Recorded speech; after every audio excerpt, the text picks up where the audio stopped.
திருக்கணித பஞ்சாங்கத்தை வச்சு பாக்குறப்போ முதல் ராசி மேஷ ராசி.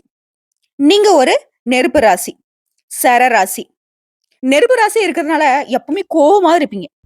பாக்குறவங்களுக்கு முரட்டுத்தனமா தெரிவிங்க, தைரியசாலிங்க, தலைமை பொறுப்புக்கு ஆப்டான ஆளுங்க. இப்படிப்பட்ட மேஷம் உங்களுடைய உருவம் வந்து ஆடு. கரெக்டா? உங்களுடைய நிறம் வந்துட்டு சிவப்பு. உங்களுக்கான கடவுள் யாரு? முருகப்பெருமான். அவரு யாரு? போராளி. உங்களை பொறுத்த வரைக்கும் எடுத்தவங்க கவுத்தன்னு எதுவும் பண்ண மாட்டீங்க. பாக்குறதுக்கு வேணா மொட்டைத்தனமா கோவக்காரனா தெரிஞ்சாலும் ஒரு செயல்ல இறங்கணும் அப்படின்னாக்க நிறைய யோசனைக்கு அப்புறம் தான் இறங்குவீங்க. ஆனா இறங்குனா வீண் வாங்க மாட்டீங்க. ரொம்ப அழகா இருப்பீங்க. கோவம் தலைக்கு மேல வரும். போய் எங்கன்னா செவத்துல முட்டிக்கலாமா, எவனா தூக்கி போட்டு மெதிக்கலான்ற மாதிரி இருக்கும். உங்களை பொறுத்த வரைக்கும் பணம் சம்பாதிக்கிறது மேட்டரே கிடையாது. நிறைய பணம் சம்பாதிப்பீங்க. அது வீண் செலவும் பண்ணுவீங்க. கொஞ்சமா இப்ப கையில பணம் இருந்தாலும் சரி, தாட் பூட் தஞ்சாவூர்னு தாறுமாறா செலவு பண்ணக்கூடிய நீங்க. சேமிக்கிறதுக்கு தெரியவே தெரியாது. ஆனா என்னதான் நீங்க செலவு செஞ்சாலும் உங்க கையில பணம் வந்துகிட்டே இருக்கும். செல்வத்துக்கு அதிபதி நீங்க. செவ்வாய் வந்துட்டு உங்களுக்கு ஆட்சியா இருக்கிறதுனால நீங்க எப்பவுமே பணப்புழக்கத்தோட தான் இருப்பீங்க. பூர்வீக சொத்து கண்டிப்பா இருக்கும். ஆனா என்ன கொஞ்சம் பிரச்சனைல இருக்கும். போராடிட்டே இருப்பீங்க. உங்களை பொறுத்த வரைக்கும் அதிகாரம் அப்படிங்கிறது ரொம்பலாம் வந்து எடுத்துக்க மாட்டீங்க.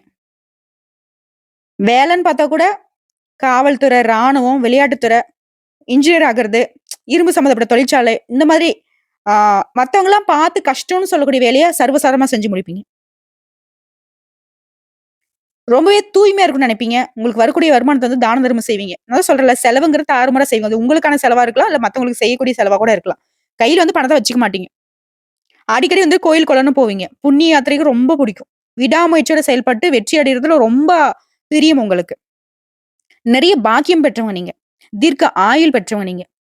உங்கள பொறுத்தவரைக்கும் இந்த குணாதிசயங்கள்ல எப்படின்னா, செவ்வாய் பகவான் ஆட்சி. இவர் உங்களுக்கு அதிபதி. சூரிய பகவான் உச்சம். சனி பகவான் நீச்சம். இத 3 பேஸ் பண்ணி தான் மேஷ ராசியோட குணமே இருக்கு. பிடிவாத குணம், தன்னம்பிக்கை, தைரியம் அதிகம். எதையும் ஒரு கை பார்த்துடலான்ற ஒரு பயம் இல்லாத ஒரு கேரக்டர்.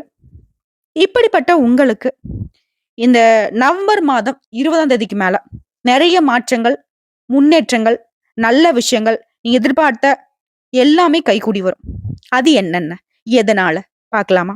இந்த காலகட்டத்த பொறுத்த வரைக்கும் உங்களுடைய ராசியில கிரக நிலைகள் எங்கெங்க இருக்காங்க? கிரக மாற்றம் என்னென்ன நிகழுது? இதன் காரணமா என்ன பலன்?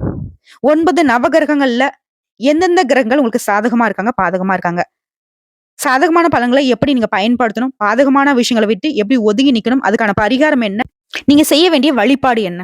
பார்க்கலாமா? உங்க ஜாதகத்துல கிரக நிலைகள் எங்கெங்க இருக்காங்க? அஸ்வினி, பரணி, கார்த்திகை 1ஆம் பாதம். இந்த 3 நட்சத்திரங்களுக்கும் இதெல்லாம் பொருத்தமாகுங்க. எனக்கு என்ன வித்தியாசம் இருக்கா? ஏன் நட்சத்திரத்துக்கு எதனா வேற மாதிரியான பலன்கள் இருக்கா? அப்படின்னு யோசிக்கிறீங்க இல்லையா? தெளிவா சொல்றேன். இந்த 3 நட்சத்திரக்காரர்களுக்கும் இது பொருத்தம். உங்களுடைய ஜாதகத்துல கிரக நிலைன்னு பார்த்தோம்னா இப்போ தன, வாக்கு, குடும்பஸ்தானத்துல குரு பகவான் இருக்காரு. அவரும் வக்ரகத்திலே இருக்காரு. சுகஸ்தானத்தை பொறுத்தவரைக்கும் உங்களுடைய ராசிக்கு அதிபதியான செவ்வாய் பகவான் இருக்காரு. ரண, ருண, ரோகஸ்தானத்துல கேது பகவான் இருக்காரு. கடத்திர ஸ்தானத்தை பொறுத்த வரைக்கும் சூரிய பகவான் இருக்காரு. அஷ்டம ஆயுள் ஸ்தானத்துல புதன் பகவானும் சுக்கிர பகவானும் கூட்டணியில இருக்காங்க. லாபஸ்தானத்தை பொறுத்த வரைக்கும் சனி பகவான் இருக்காரு. இவரு வந்து வக்ரகதியில இருக்காரு. கூடிய விரைவில் வக்ரகதி வந்து நிவர்த்தி ஆகுது. அடுத்த அயன சயன போகஸ்தானத்தை பொறுத்த வரைக்கும் ராகு பகவான் இருக்காரு. இந்த மாதத்தை பொறுத்த வரைக்கும் கேது பகவானும் சரி, சனி பகவானும் சரி சில மாற்றங்களை அடைய போறாங்க. அடுத்துதான் ஆல்ரெடி வந்து பாத்தீங்கன்னா லாபஸ்தானத்துல சனி பகவான் வக்ர நிவர்த்தி ஆகிட்டார். முன்னாடி நான் சொன்னதுதான். அஷ்டமஸ்தானத்துல இருந்து சுக்கிர பகவான் பாகிஸ்தானத்துக்கு மாறிட்டார். இவங்களை தொடர்ந்து புதன் பகவானும் அஷ்டமஸ்தானத்துல இருந்து வக்ர நிலைக்கு மாறிட்டார். அடுத்துதான் கடத்திர ஸ்தானத்தை பொறுத்த வரைக்கும் சூரிய பகவான் அஷ்டமஸ்தானத்துக்கு மாற போறார். இந்த கிரக மாற்றத்தை பொறுத்தும் கிரக நிலையை பொறுத்தும் வரக்கூடிய 20ஆம் தேதியில இருந்து நம்மளுடைய மேஷ ராசிக்கு எந்த மாதிரியான பலன்கள் காத்துக்கிட்டு இருக்கு? தீவிர உழைப்பு, தீராத முயற்சி. இதுதான் மேஷ ராசி. எனக்கு ஒண்ணு வேணும்னா நானே பாத்துக்கிறேன். இதுதான். அது எப்படி என்னங்கிறத கூட நானே பாத்துக்கிறேன். தனக்கான வாழ்க்கை முறைய தானே வகுத்து அதை கரெக்டா ஃபாலோ பண்ணக்கூடிய இந்த மேஷ ராசிக்காரங்க தீவிர உழைப்பாளிங்க. இதனாலவே யார் எவ்வளவு தொல்லை கொடுத்தாலும் அசால்ட்டா தாண்டி வந்துருவாங்க. உங்களை சுத்தி இருக்கிற எதிரிங்களை என்ன யோசிப்பாங்கன்னா, என்னடா இவனுக்கு இவ்ளோ தொல்லை இருக்கு. ஆனாலும் எப்படியும் நல்லாவே இருக்கானே! சிரிச்சுக்கிட்டே இருக்கானே! இவன் நிலைமையில இருந்தா நான் என்னைக்கோ செத்துருப்பேன்பா. இப்படி ஆணா இருக்கட்டும், பெண்ணா இருக்கட்டும். உங்கள பார்த்து மத்தவங்க வியப்படையக்கூடிய காரணம் இதுதான். அதே மாதிரி மத்தவங்க தயங்கி நிக்கக்கூடிய வேலைய தைரியமா செய்றீங்க. சாதாரணமா செய்றீங்க. எவ்வளவுதான் சுறுசுறுப்பா இருக்கிறது? எப்படிதான் நீங்க மட்டும் இப்படி இருக்கீங்களோ தெரியல. சதா நேரமும் குடுகுடுன்னு ஓடுறது, குடுகுடுன்னு வர்றது. இது மத்தவங்களுக்கு கண்ணுக்கு பொறுக்காது. உங்கள பொறுத்தவரைக்கும். இந்த 20ஆம் தேதிக்கு மேல நல்ல பலன்கள அனுபவிக்க போறீங்க.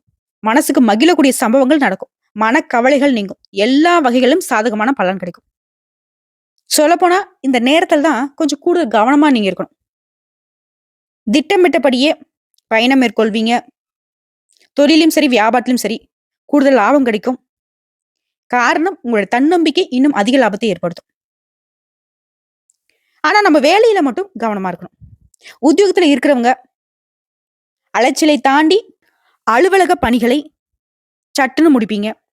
மேல் அதிகாரிகளே ஆச்சரியப்படுவாங்க. உங்கள கஷ்டப்படுத்தணும்னு அவங்க அடுத்தடுத்து வேலை வச்சாலும், அவங்களே நீங்க டயர்ட் ஆக்கிருவீங்க. அந்த அளவுக்கு சுறுசுறுப்பா செஞ்சு முடிச்சு நல்ல பெயர் கிடைக்கும். இழுபறியான வேலைய கூட மத்தவங்க வேலைய கூட சட்டுன்னு முடிச்சு குடுத்துருவீங்க. குடும்பத்த பொறுத்தவரைக்கும் வெளி நபர்களால குழப்பம் ஏற்படுறதுக்கு வாய்ப்பு இருக்கு. இதனால மத்தவங்களுடைய தலையீடு இல்லாம பார்த்துக்கோங்க.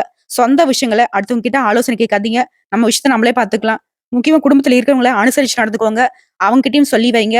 வேற யார்ட்டயும் குடும்ப விஷயத்த பகிர்ந்துக்காதீங்க அப்படின்னு சொல்லிட்டு. கணவன் மனைவி உறவ பொறுத்தவரைக்கும் ஒருத்தருக்கு ஒருத்தர் மனம் விட்டு பேசுங்க. இதனால இடைவெளி குறையும். சின்ன சின்ன விஷயத்த கூட பெருசா முயற்சி பண்ணும். கடினமா உழைக்கிற மாரி இருந்துச்சு இல்லையா? அந்த நிலை இல்ல. பெரிய விஷயத்த கூட சின்னதா முயற்சி பண்ணா கூட நல்ல விதத்துல முடியும். குடும்பத்துல இருந்த கருத்து வேறுபாடுகள் மறையும்.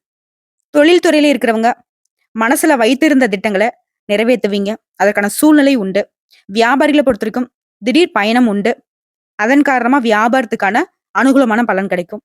ரியல் எஸ்டேட் துறையில இருக்கிறவங்க பல சிரமங்களை தாண்டி சாதிப்பீங்க. லாபத்தை பார்ப்பீங்க. ஷேர் மார்க்கெட் பிரிவுல இருக்கிறவங்க ரசாயனம், இன்ஜினியரிங் ஒர்க், இந்த பங்கு சந்தை இந்த மாதிரியான விஷயங்கள் ஈடுபடக்கூடிய மேஷ ராசிக்காரங்க அன்றாடம் செய்யக்கூடிய வேலைய மட்டும் பாருங்க. புதுசா ஏதாவது பண்றேன், செய்றேன்னு சொல்லிட்டு செய்றோம், செஞ்சுதான் ஆகணும் அப்படின்னாக்க, கட்டாயத்துல இருக்கீங்க அப்படின்னாக்க, பல கட்ட யோசனைக்கு அப்புறம் மேற்கொள்ளுங்க. இல்லன்னா அப்படியே விட்டுடுங்க. அதே மாரி கலைத்துறையில இருக்கிறவங்க நல்ல வாய்ப்புகளை பெற முடியும். உங்களுடைய திறமைகளை காட்டுறதுக்கான வாய்ப்புகள் உண்டு. பண விஷயம் உங்களுக்கு திருப்திகரமா இருக்கும். மீடியாவுல இருக்கிறவங்க உங்க திறமைக்கேற்ற சந்தர்ப்பங்களை எதிர்பார்க்கலாம். என்ன கொஞ்சம் உடல் சோர்வு இருக்கும். சளி தொந்தரவு இந்த மாதிரியான விஷயங்கள் மட்டும் சின்ன சின்ன உடல் உபாதைகள் மட்டும் ஏற்பட்டு நீங்க அத மட்டும் கொஞ்சம் பார்த்துக்கோங்க. உங்களுக்கு எல்லாமே நல்லதா நடக்குன்னு சொன்னேன் இல்லையா? அதற்கு 2 கிரகங்கள் பொறுப்பேற்கிறாங்க. சூரியன பொறுத்தவரைக்கும் விருச்சிக ராசிக்கு பெயர்ச்சி ஆகுறாரு. அவரோட சேர்ந்து புதன் பகவானும் இணைந்து பெயர்ச்சி ஆகுறதுனால புதாதிய ராஜயோகத்த கொடுக்குறாங்க. இதனாலயும் சனி பகவான் வக்ர நிவர்த்தி அடைந்திருக்கிறதுனாலயும் அதிர்ஷ்டமான பலன்கள் உங்களுக்கு உண்டு. அதாவது பல்வேறு விதங்கள்ல மங்களகரமான நல்ல செய்திகள் கிடைக்கும். மகிழ்ச்சியான செய்திகள் தேடி வரும். உங்களுடைய செல்வம் அதிகரிக்கும். நீண்ட நாள் ஆசைகளை நிறைவேற்றிக்கிறதுக்கு வாய்ப்பு இருக்கு. வியாபாரம் தொடர்பாக புதிய திட்டங்கள், வேலையை தொடங்கணும்னு நினைக்கிறவங்களுக்கு அதுல வெற்றி கிடைக்கும். உங்களுடைய நிதிநிலை அப்படிங்கிறது எதிர்பார்க்க முடியாத அளவுக்கு முன்னேற்றம் அடையும். பணியிடத்திலும் சரி, குடும்பத்திலும் சரி சாதகமான மாற்றங்களை காண முடியுங்க. இன்னும் சொல்ல போனாக்கா அதிர்ஷ்டமும் பணவரும் அதிகரிக்கும். உங்க வாழ்க்கையில நிம்மதியான சூழல் ஏற்படும். வீட்டுல இருக்கக்கூடிய பெரிய பிரச்சனைகள் தீரப்போகுது. இதனால மனசுக்கு அமைதி கிடைக்கும். நீண்ட நாட்களாக நிலுவையில் இருந்த வேலைகள் கடகடான்னு முடிக்கிறதுக்கு வாய்ப்புகள் இருக்கு. சிலருக்கு செல்வாக்கு மிக்க நபர்களை சந்திக்கிறதுக்கு வாய்ப்பு இருக்கு. அவர்களுடைய மீட்டிங் காரணமா அவங்களை நீங்க சந்திக்கிறதுனால உங்க வாழ்க்கையில தீர்க்க முடியாத பிரச்சனைகளுக்கு தீர்வு கிடைக்கும். அதே மாதிரி காதல் வாழ்க்கை அப்படிங்கிறது வலுவா இருக்கும். புரிதல் சிறப்பா இருக்கும். அதுவே திருமணமான கணவன் மனைவியா இருந்தீங்க அப்படின்னாக்க மகிழ்ச்சி நிறைந்ததா வாழ்க்கை இருக்குங்க. சோ இப்போ வரைக்கும் பார்த்தது பொது பலன்கள். இப்போ நட்சத்திர பலன்களை பார்க்கலாம். இந்த காலகட்டத்தை பொறுத்த வரைக்கும் கேது பகவான், சுக்கிர பகவான், சனி பகவான் இவங்க 3 பேருமே உங்களுக்கு சாதகமான அமைப்புல இருக்கிறதுனாலயும், அவங்களுடன் சேர்த்து புதன் பகவான் உங்களுக்கு சாதகமான அமைப்புல சஞ்சரிக்கிறதுனாலயும் எல்லா விதங்களிலும் நன்மை உண்டு.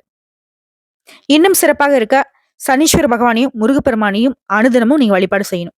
சங்கடங்கள் தீரும், வெற்றிகள் தொடரும். முதல்ல அஸ்வின் நட்சத்திரத்தை பார்க்கலாம். இந்த நவம்பர் மாதம் 20க்கு மேல யோகமான காலகட்டமா தொடங்குது. நீ எடுக்கக்கூடிய முயற்சிகள் எல்லாமே வெற்றியில மாறும். நினைச்சது நடக்கும். தடைப்பட்டிருந்த வேலை நடக்கும்.